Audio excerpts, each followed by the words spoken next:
David, in terms of recruitment, Jason, when you guys look to bring players to the football club, how much of your research is about the character of a player as much as ability? Particularly when a club like Newcastle suddenly come into money, it's so important, isn't it, to make sure that you're getting players who genuinely want to be at the football club and who are not just there for a big payday. It's Jason Tindall, everybody!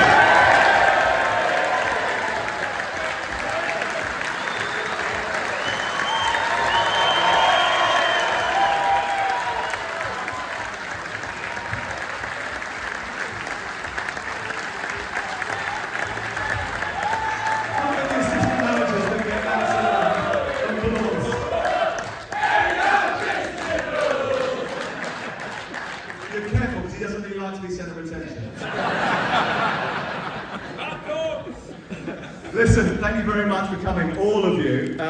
Evening, gents, and what a great time this is to be Newcastle United supporters, to be a part of Newcastle United, because, you know, I mean, for many years we've come up to the North East, you know, there's not much positivity, but there certainly is now, Jason. Yeah, no, I can only speak on my time at the football club, and you know, it's been a really good 2 years. Obviously, it's gone a lot better than expected, but you know, we feel the love of the fans, and you know, hopefully the success continue. Malcolm, let me ask you what you think. You spent a lot of time on the radio up here for many years. How nice is it to be able to talk about Newcastle United and all the positive things that are going on at the club? Well, yes, you used a very important word, because these people are so positive and they want nothing more than success for Newcastle United and for Tyneside and all the people here. And that's all so important to them, whereas the previous owner, Mike Ashley, he didn't give a damn. It is pantomime season, it's okay, you can get away with that. And so the change, it has been of the greatest magnitude.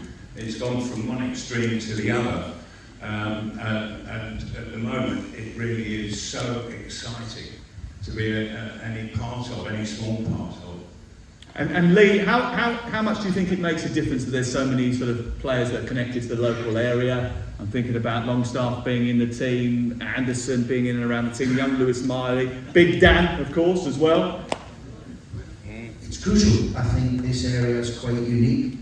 You need people who understand the area, who understand what the supporters demand and what they want to see.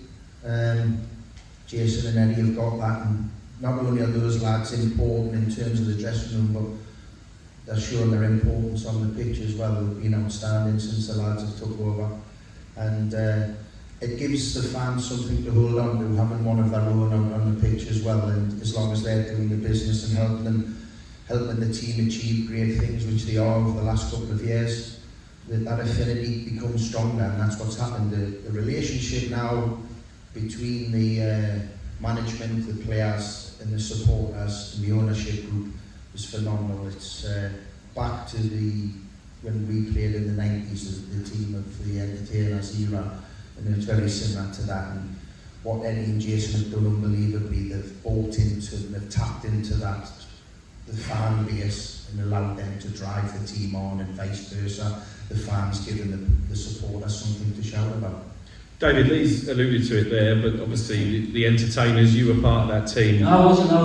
Well, you were part of the team that built the success for the entertainers. You played under Kevin Keegan. Warren Barton, in particular, in the book, speaks about the similarities between Eddie and Kevin. As an outsider looking in, can you see the comparison between the two great managers? Yeah, I think so.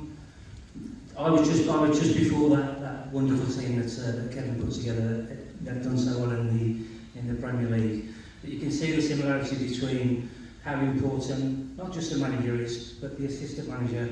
And Kevin had that with Terry Mack. Eddie's got that with Jason. And I think the chemistry between all the staff members, I think Eddie's done brilliantly with the players, but actually putting the staff together that he's put together and being so successful is part of, and this is not blowing myself at Jason's arse, but it's a fact that it takes a huge team behind the scenes to make a really good football club. And I think where Eddie's been really, really clever is that he relies on people like him to do a good job.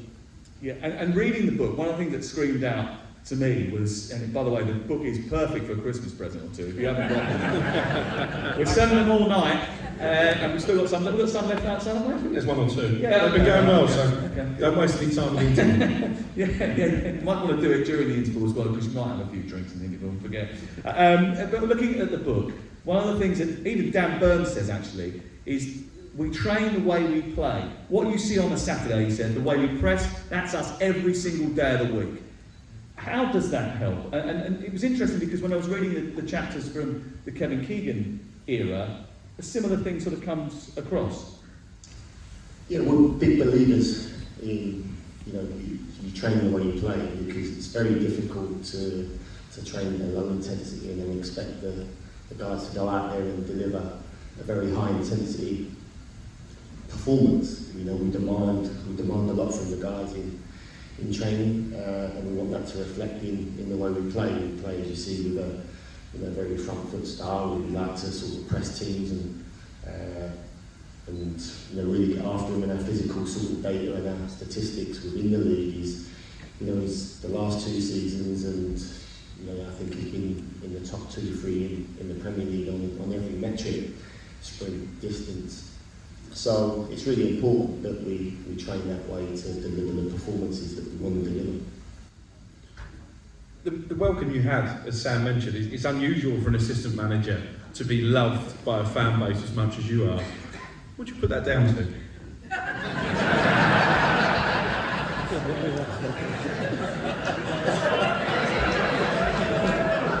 Maybe that's one for you to answer.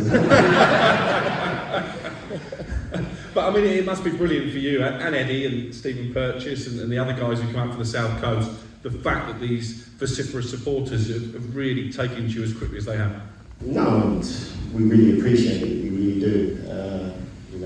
It's great that you've got the fans behind you, and one of the things that was really important to us, the minute we walked through the door, obviously we was aware of what had gone on for the previous years, and it was to sort of bring that connection back to the team and the club, because as we know, the fans play such an important role in helping us get over the line in some games when you need them the most, and you need them to be on your side, and if you haven't got that connection with the fans, it becomes very difficult to do that on your own. And the love we've all received collectively has been great, very thankful and grateful for that, and hopefully that will continue. Bob, you feature in the book heavily, obviously, and we talk a lot about the Fairs Cup final. I actually brought that out on stage and then knocked it over 3 times, but I know that's okay, because apparently that's been happening for quite a while, is that right? Yes, indeed. That's just a miniature of the actual Fairs Cup, obviously. Yeah. But we used to, my son who's here tonight, they used to use that as a goalpost in the lounge room. So you find there's a lot of chinks in it. It's not just my dents, it wasn't me who put them in. No. So it was, I can tell you a story about when we won the Fairs Cup that night. Unusually, we didn't get presented at the pitch itself. We obviously got the cup, but then you normally have the medal celebration, but we didn't have that. And what actually happened, we all went out, both teams went out to some fancy hotel. UEFA were there doing the normal stuff, and then I was invited up to collect a tray of these little cups. Yeah. And I remember thinking, I didn't know what to expect, so I'd go up and say, there's your medals or trophies. So walking down back to say, right, who wants one of these? Who was I was handing out to all the lads. That's how it was in the end days. Did you fill it with champagne? Sorry? You could have filled it with champagne, couldn't you? Well, I'll tell you a story about that, but the actual we might be here all night. The actual cup, when we came back in 69 after winning it, we came back, and obviously it was summertime, and we had to, myself and some of the lads, we had to go to people having shows, etc., etc. Everyone wanted to see the Fairs Cup.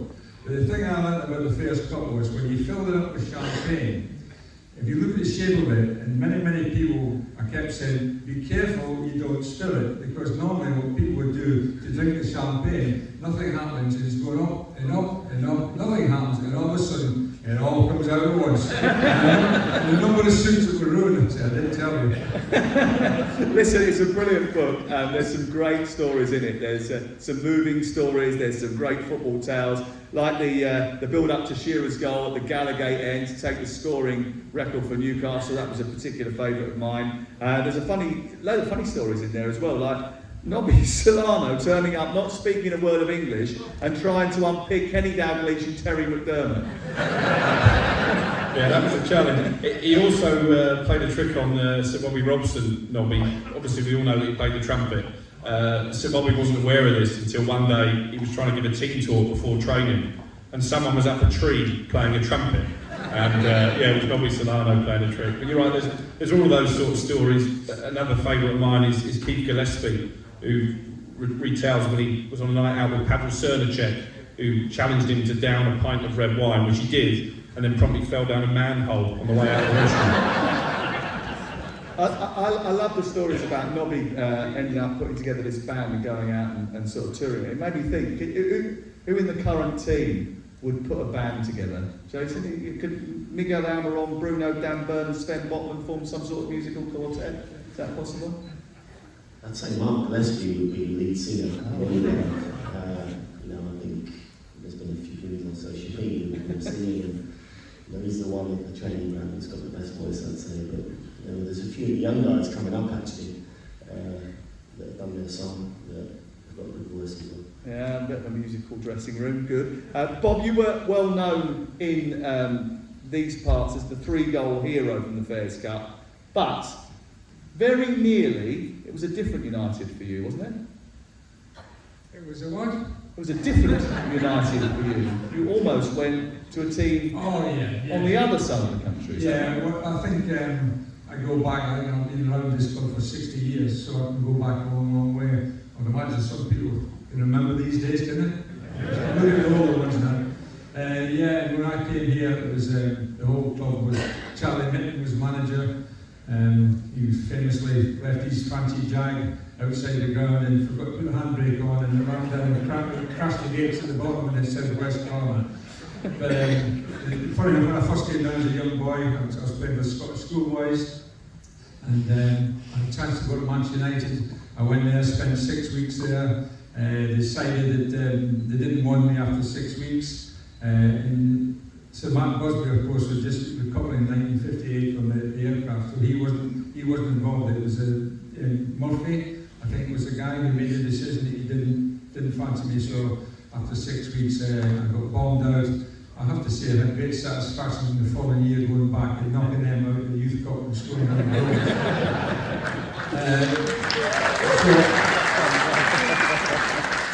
I think Newcastle was not like it is now. It was a bit, sometimes they used to do funny things as far as I was concerned. For instance, I'm 16 years of age, I'm 15 years of age, played for the Scottish schoolboys, been around a few clubs. Eventually, I come down to Newcastle and they decided they want me. That was probably because I scored 5 goals inside left, up at Wylam somewhere, because I obviously played for the Scottish schoolboys side. But they thought they had a start in the hand, which wasn't to be the case, because I would never made an inside forward. Anyway, coming down, you're 50 years of age, leaving home, you're on your own, and guess where they put me in digs? In lodgings, they put me in lodgings, I've got to be at the ground staff, I've got to be at the ground at 9 o'clock every morning. Whitley Bay. It all comes full circle. It's just round Queen Street, Queen's Road, just round the corner from here. They put me into digs there, and don't forget, I'm 15 years of age away from home, and I go up, and the lady was fantastic. Who was looking after me. But when I went up to my bedroom, I pulled the curtains back, and what did I look at? Cemetery. So that was a sort of start of my career. I had to get back to Newcastle. Anyway, I eventually managed to get my own digs close to the ground. Lee, everybody loves it when a local guy comes into the team. And maybe you will sort of symbolise what it's like to be a Newcastle lad who gets into the first team. I mean, when you first were in the first team, you were going to the games on a bus, weren't you? Because you hadn't passed your driving test, is that right? Yeah, I used to get the bus. Can you remember what number it was? It it was the 412 from Wall's End. To Haymarket bus station, and the driver would let us off with a 50p bus fare. And I just walked to the ground from the Haymarket bus station to the stadium, to St James's, and then go play the game. And it was surreal, because when I first supported the club in the first game in 1980, when I went to watch the team from the Gallagher end, I was 8 years of age. You never ever think that you're going to have that opportunity to play for the club. You don't understand what it takes to become a professional footballer and how you go about that. So that was quite surreal. A funny story with that one was, the team wasn't great in 1980, but Bill McGarry as manager, and we had a front two with Bobby Shinton and Billy Rafferty. So my brother actually threw us over the wall at the Gallagher rather than paying my money. He pocketed £8,000 give us for my to pay for the ticket. So I was watching the game, and then many years later, obviously when I was Birmingham City manager, I went into the boardroom after a home game, and I was talking, and this guy come up and he started chatting to me. He's like, "How, obviously Newcastle's fan?" Yeah, he was like, "Yeah, I love the club and all that, and great times." And he's asking about it, and I said, "Yeah," I said, "I started watching in 1980, and I said, we weren't very good." I said, "We had a front two with Bobby Shinton and Billy Rafferty, who were useless." And this guy led me across and says, "Nice to meet you, I'm Billy Rafferty."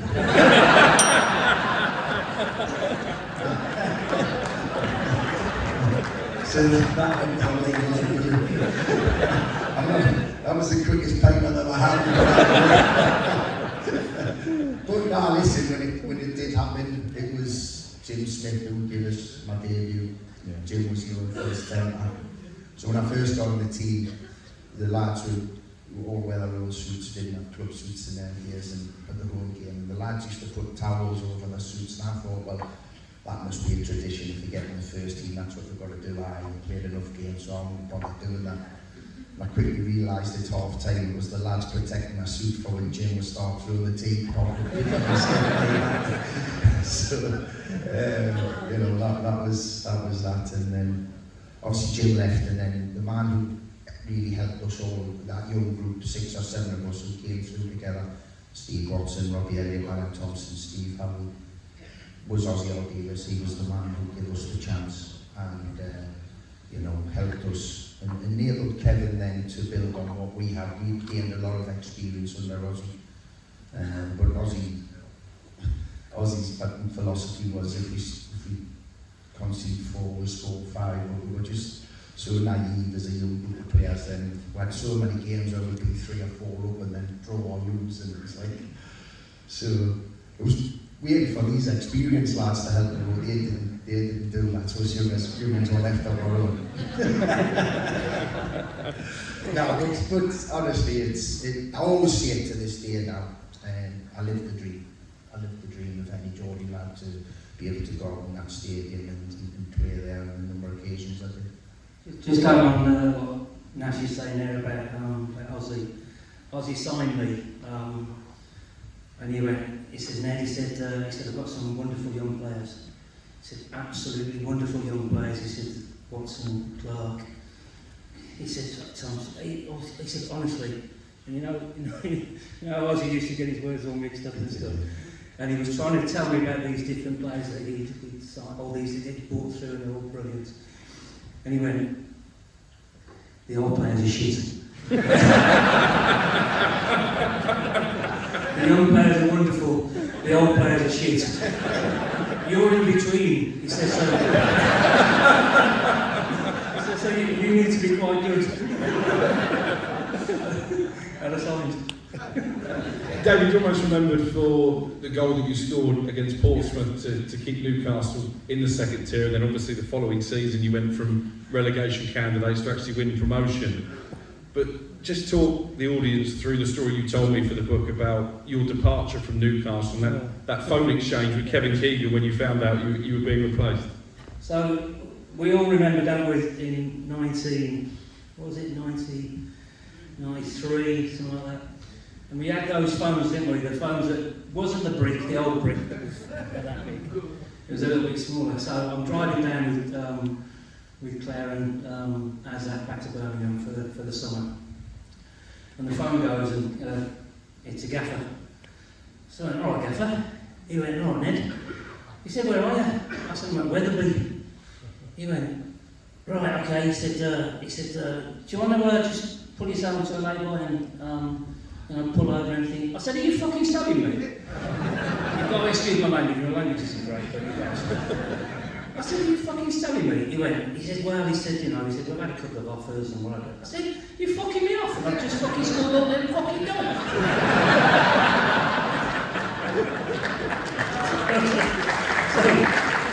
So anyway, he said, actually, he said, yeah, he said, but, he said, just pull over. So me and Claire, we drive around the corner at this service station and phones him back. And I didn't know this, but Terry Mapp was on loudspeaker with him. And so he said, right, he said, listen, he said, we've accepted an offer. He said, and I know full well, he said, if I don't put you in the team next year, you're going to cause a fucking shit show, you're going to upset everybody, you're going to start going mad and kicking people and training. He said, I can't have it. I said, who are you buying? He went, I can't tell you.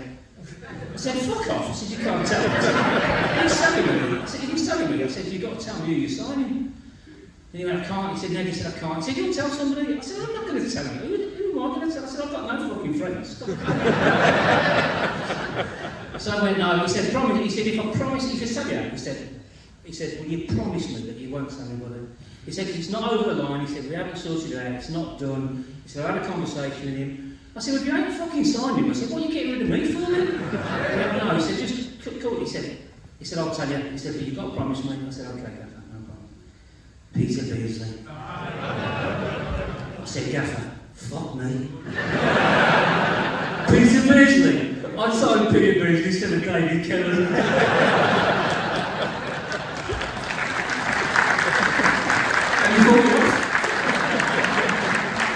And of course, none of that would have happened unless he'd been discovered by Bob earlier in his career. Isn't that right? You picked him up when you were in Carlisle. You found Peter Beardsley, didn't you? Yes, I have that honour, I think, of Peter Beardsley. So it's your fault for ending his Newcastle career. I'm blaming Bobby from now on. Yeah, well, Peter was, when I was manager of Carlisle, I had a couple of good lads over here, a guy called Brian Watson, Peter Flatty, who worked, didn't get paid for working for Carlisle, were just friends of mine from the old days, and they used to do a lot of scouting for me, say, you want to look at such and such. And on this occasion, they came along and said, you've got to send us a kid called Peter Beardsley. Plays for Walls End Boys Club. You've got to get him signed. He's going to be a superstar. And I went, yeah, okay, fine. So I actually organised a game at Woolsey to play against. I think he was playing for the. No, he came over to Newcastle. He came over to Carlisle, and I took him over to play in our team. And I actually played in the game myself, even though I was finished playing. I thought he got on the end of a couple of my passes, so I thought he must be a really good player. So eventually we signed Peter. Newcastle United. William Fall was working with Arthur Cox at the time, and they hit the home about and they wouldn't say. So I signed Peter at the pub in Pontoon, which escapes me, the one right in the corner. The Diamond, yeah. You know that one.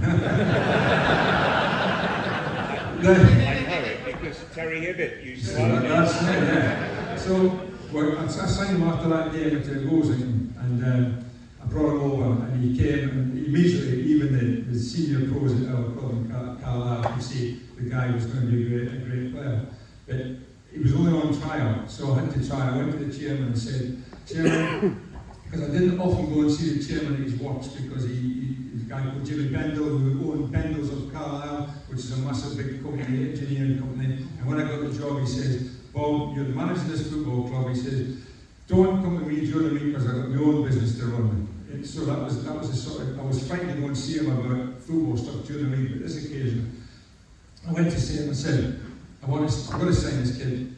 And he said, well, fine. And I gave him the long story about how good I thought he'd be. And then he says, that's fine, Bob, you've convinced me. He says, but you're going to have to convince the board as well.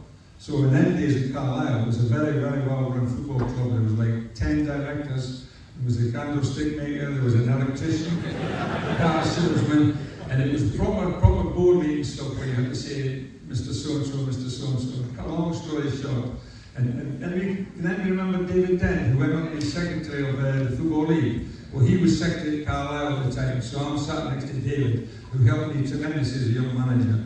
And so I sat there, and the chairman says, "Gentlemen, the manager would like to make a request." And bearing in mind that I was only allowed to have 18 pros, but to help Peter, and the chairman told me that that's all you're allowed. And the chairman says, "You have to get rid of somebody." I said, "Don't be daft, we've only got 18 to get Peter on board, sure." And it was only like his wages were, I can't remember the time, 25 quid a week or something ridiculous. So I went to the board meeting, all there. There was a guy called Joe Cullen, who had an electrician shop. He was 70 odd. He used to always sit down at the end. I was here. He was there smoking woodbines at the board meeting, as you do. So I put my piece. I stand up and say, "Gentlemen, I know it's an extra professional player on the books, but I think this kid is worth having." Then they decided they all this through. Then they said, "All right, we'll have a vote." They always voted on whatever it was. Everybody always had to put your hand up against or for.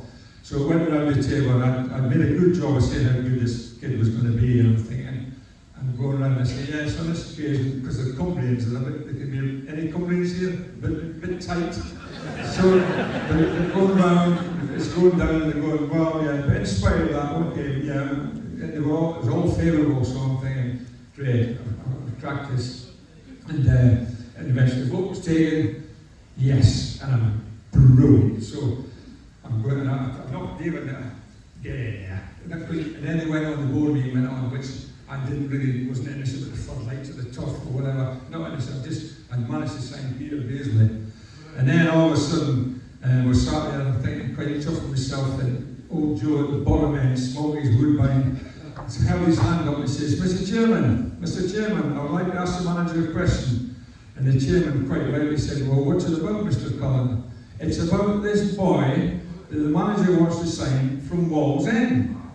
So I went, what's he on about? Because the chairman rightly said, "Oh, it's all been settled, Mr. Cullen, all been done, dusted, it's been agreed, so we'll move on." He said, no, I think this is important. So then I had to pay attention. David Dent nudged me, and so Mr. Cullen says, "I would like to ask the manager, it's well known that he has said, since he's been here, that any player that signs for Carlisle United must live in or around Carlisle. My question to the manager is, where is this boy from Wall's End going to stay?" And I went, shit, I haven't thought of that. And at the time, digs were quite expensive. And all of a sudden, and then had another vote. And I could tell, the 25 quid for an extra professional, which is 19 professional, or other than that. And then the digs on top of that, and I was definitely losing. I could tell by that. So another vote was about to be taken, because we're all coming up, it was getting closer and closer, all on the safe, the losers. Anyway, for somewhere, I can't remember where it came from. All of a sudden, I just went, "Mr. Chairman, I have the answer." And it just from where? So, what's that, manager? I said, "You can come and stay with us." And Peter Beasley came, and I went home that night to say, "By the way, Camille," and Paul, who's here tonight, and Angela, the doctor, who was sort of similar age, I says, "We've got a lodger for a few months." And Peter Beasley came to stay with us for a few months, and obviously once he got into the team, etc., the rest is history. But that was a story about Peter Beasley. And it just shows you how close, because he was actually 18, and the reason other players wouldn't sign him because you had to give him a professional wage, because normally he goes an apprentice at 17. So that was Peter nearly went out again, but fortunately the rest is history. There you go, Ned. Now you know to blame. And recruitment is so important in football, and Jason will tell you that, and the rest of you know it, and budgets obviously have to be managed. And Malcolm, you could have been a bit cheaper, couldn't you, when Newcastle bought you from Fulham? When Newcastle bought from Luton? You could have been a little bit cheaper, couldn't you? Well, yes, because I have been told by Alex Stock, the manager, that in the Easter, which was about sort of 6 weeks from the end of the season, that I would be going at the end of the season. He said, promotion's out the window, and so that means that we're going to have to sell our most expensive player, and that's you right now, old son, so you're on your bike at the end of the season. All you've got to do between now and then is keep sticking it in the old onion bag. And so that's what I did. I just kept sticking it in the old onion bag. And we got to the end of the season. It was the last game, and we had this opportunity to get into the Whitley Cup. And we were due to play Cardiff at home, and we had to beat them by 2 clear goals to go into the Whitley Cup instead of them. And it just so happened, and I of course knew this was my last game for Luton, and I happened to score a hat-trick and we won 3-0. And so at the end of the game in the dressing room, I went to the manager and I said, well, boss, I said, you've always been on about getting promotion. I said, I'm sorry that we didn't get it this particular season. I said,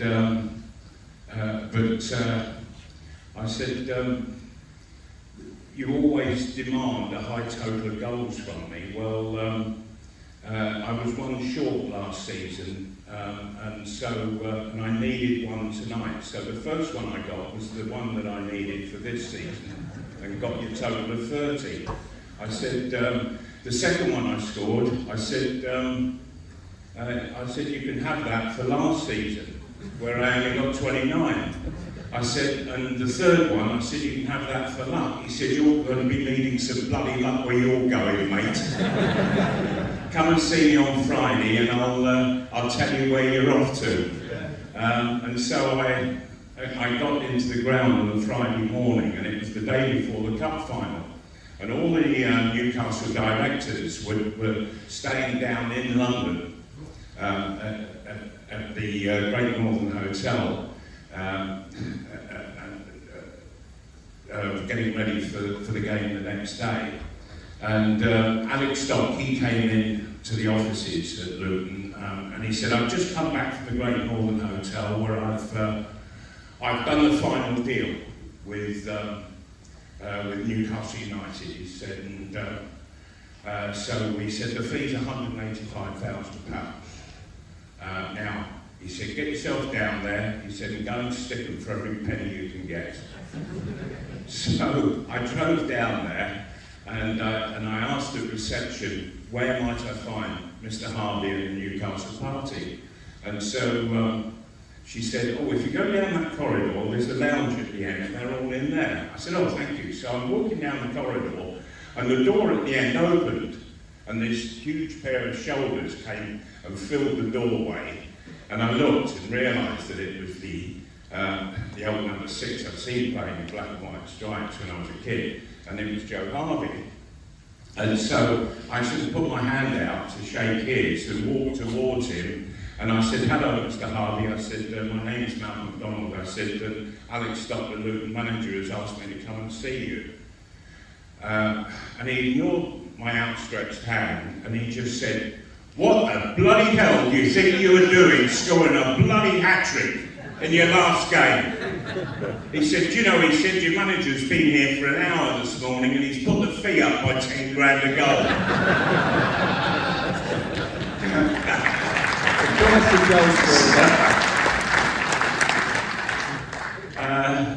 Anyway, he didn't complain about the next hat-trick I scored.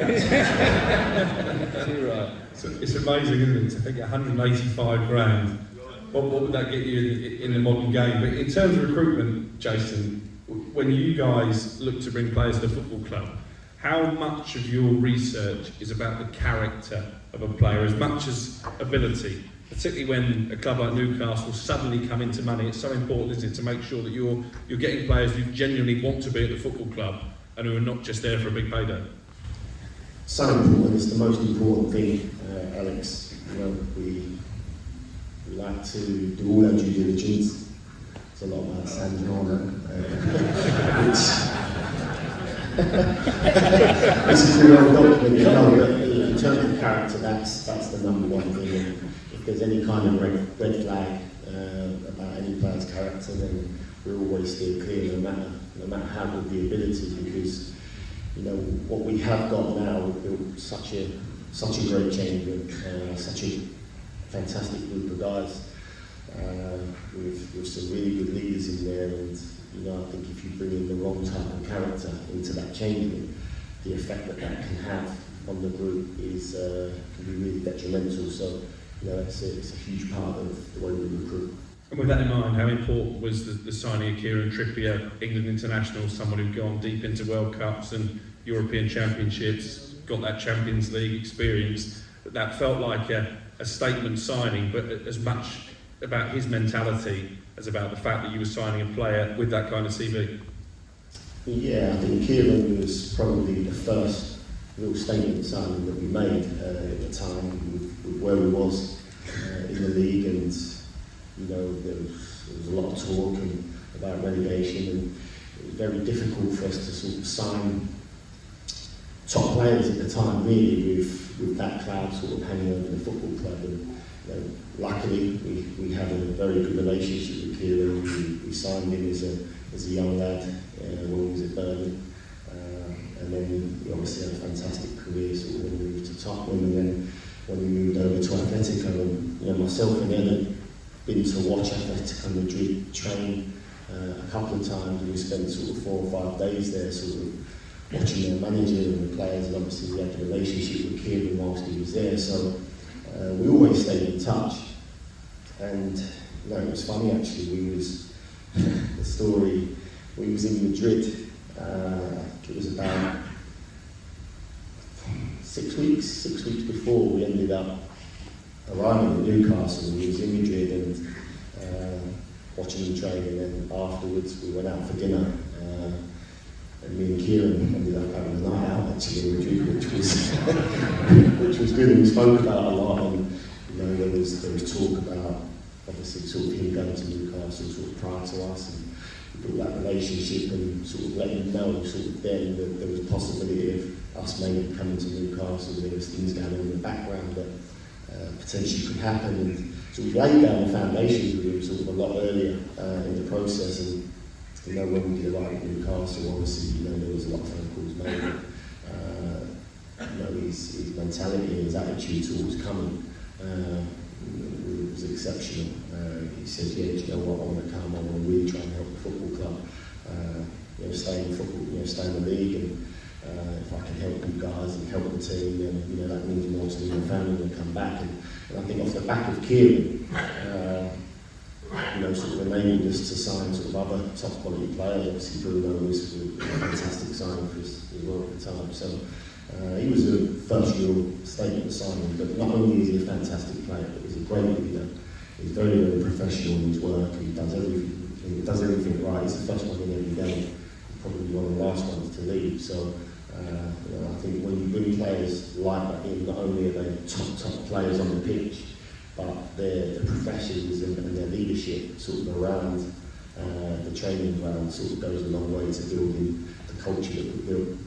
And when you're sort of checking that professionalism out, I wonder whether or not you go into sort of pre-match habits, because Lee, you remember there was a famous South American player who used to have quite an odd pre-match routine, especially for his debut. When you came down and saw that, what was your reaction? Well, just after that, seeing that and what went with the period afterwards, it was just the norm. But we played Middlesbrough away and we came down for our pre-match meal. We stayed in a hotel down in Middlesbrough. And we came down and Faustino had signed the paperwork, had gone through, but he hadn't trained with us. This is the first time you met Faustino, basically? Yeah, basically we'd seen him in and around the training ground when he was doing his medical. And we seen him there, and he was at the table where we were all sitting, big table, but he was having the same type of food as us, but he had a carafe of red wine with his. And he was sucking on this red wine, so we were like, well, he's not involved. And then the gaffer came to the team at the stadium and Tino was on the bench, and we were like, wow. And then he came on and he just done some unbelievable skill to make the second goal for Steve Watson to win the game. I thought, well, I'm not the biggest drinker in the world, but I thought, I'll try that. I was seeing him on 5 goals. And it was funny, he was what Jason and everyone here talks about the good sides we played in and been with. It's all about the chemistry off the pitch as well as on it. And we signed some brilliant foreign players during that period, Philippe Albert, David Ginola, and they bought into what we were about and what this city was about. But Tino was crazy. I remember he came back from international duty once with Colombia, and he was, you know, the main meeting places in the training ground usually is the dining room or the physio's room where all the lads congregate and have a bit of crack. And Tino was in there once, he was lying on the bed, he'd come back from Colombian duty, and he had a big hole in his calf, like a gash, like it looked like a stud. So I said, oh, Tino, back tackle? He says, no, Nashki, bullet wound. I said, bullet wound? He says, you need to calm down, man, you're going to get kicked off the national team with this behaviour. He said, no way, Nashki, me and Pablo Escobar picked the national team.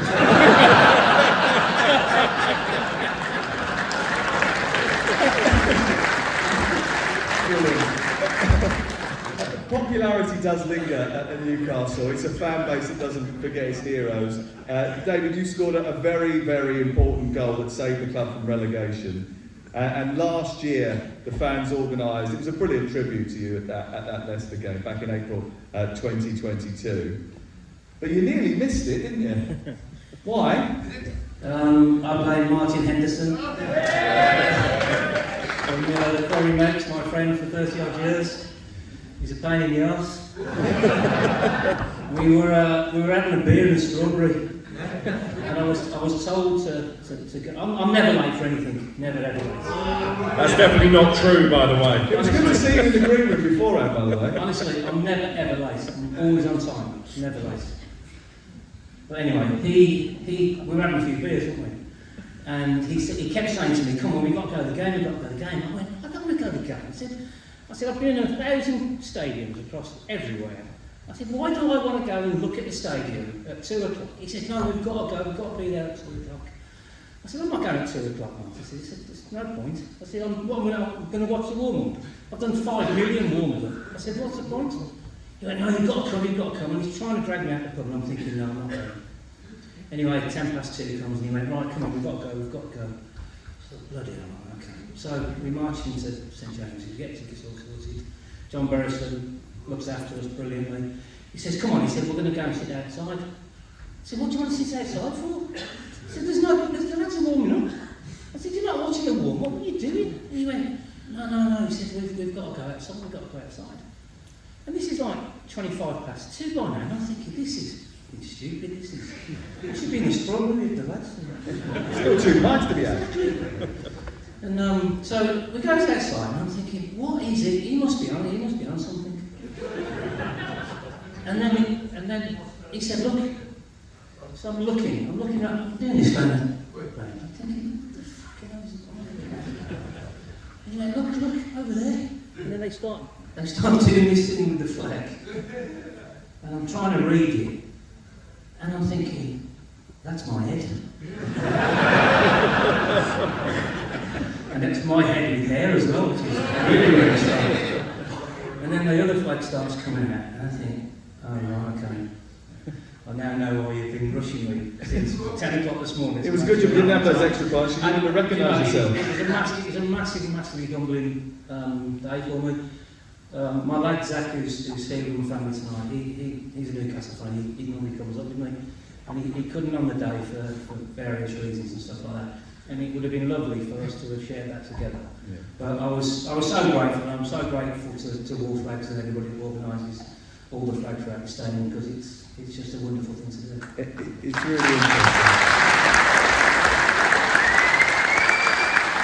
I must say, something that speaks to everyone tonight that comes across, Jason, is the fact that there is a lot more of a connection now that the club is trying to rebuild with some of the former players. That wasn't the case under the previous ownership structure. But you guys have really embraced it. I mean, why do you think that's so important to ensure that the club's heritage is repaired with some of those legends?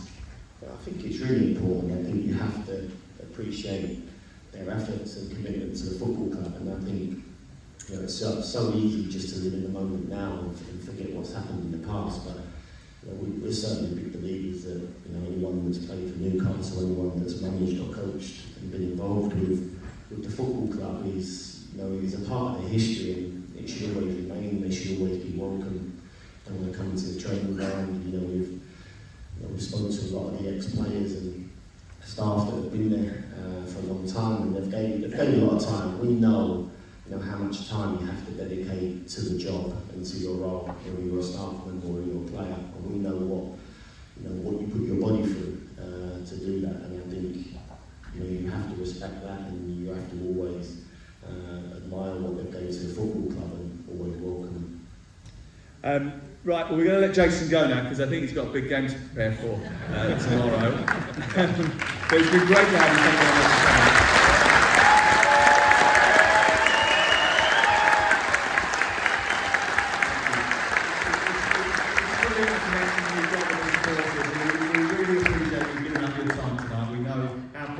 Especially with the spotlight of the Premier League. That is it for part one.